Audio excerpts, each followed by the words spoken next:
at the Global Investigative Journalism Conference, we asked some of the world's leading experts for their top tips when investigating stories.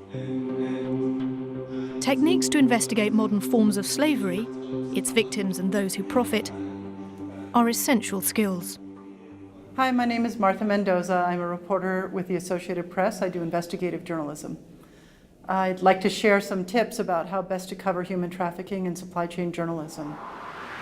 My first tip, and the most important thing I want anyone to know who's covering human trafficking, is that the victims of human trafficking have been greatly traumatized, and you have to be very sensitive in how you interview them and how you portray them in your reporting.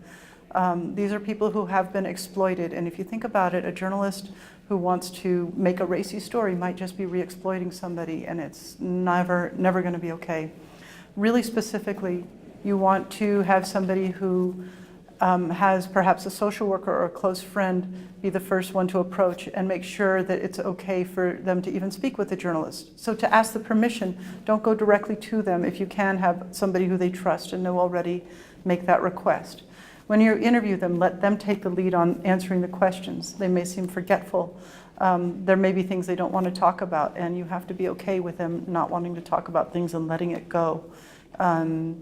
Interview people first without any cameras, and if they're comfortable with cameras, then move on and use cameras, but not until they give their permission.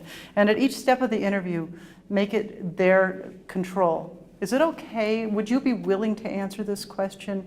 Are you comfortable talking about? So lead it in a way where they can back out easily. With children, you never show their pictures or their images.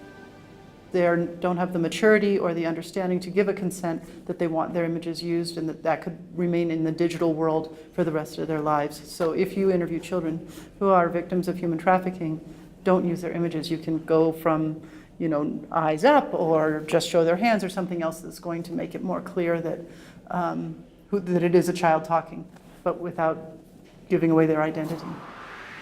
So the third point is about how to cover human trafficking. This is going to be finding victims and finding the sectors that they're working in. The way to go about this initially is probably work with relief organizations and shelters whose number one priority is to protect these people and help rehabilitate them. Get to know a number of shelters and relief groups and ask them if you can be introduced. And this is how you can learn about who's being victimized. Fourth, victims of human trafficking work for somebody. Somebody is making money off of their labor. And so when you're telling these stories, follow the money, find the receipts, find the bills of lading, follow it until you can hold somebody accountable for profiting off the labor, and follow it even further so that people who don't know that items they're purchasing perhaps came from a victim of human trafficking. And that's a way to have these stories make a much bigger impact. Fifth, I don't ever want someone to be surprised by something they read in a paper or see on television that I've reported about themselves. So give the people who are engaged at any level of this, including the people who perhaps are what we would call slavers, give them every opportunity to make an engaged and informed response to your reporting. Give them enough time and approach them in a way that they understand what it is that's going to be published, so that you can be truly fair in your journalism.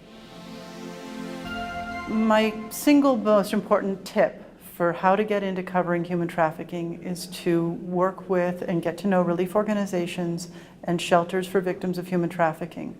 That's where you're going to find people who have been through this harrowing ordeal and can describe it for you, and also how you can learn about what sectors and what areas this is happening in, often being pointed directly to companies or manufacturers or other people who would be exploiting people in this way. I have learned a lot about how to cover human trafficking, and these 5 tips that I've come up with come from a particular project that it took more than a year to work on. For about 18 months working with colleagues, we covered a story that began with men who were enslaved on an island in Indonesia. They were literally being held in cages. These were fishermen who had been forced to live on boats at sea for between 1 to 22 years. Not being paid, not seeing their families, in many cases being beaten. And what we did was we identified them, we interviewed them on this island, and then we followed their fish into port and through the supply chains all the way back to American restaurants and dining tables. The story took a very long time and a lot of effort to report, but in the end, 2,000 men are freed because of the work.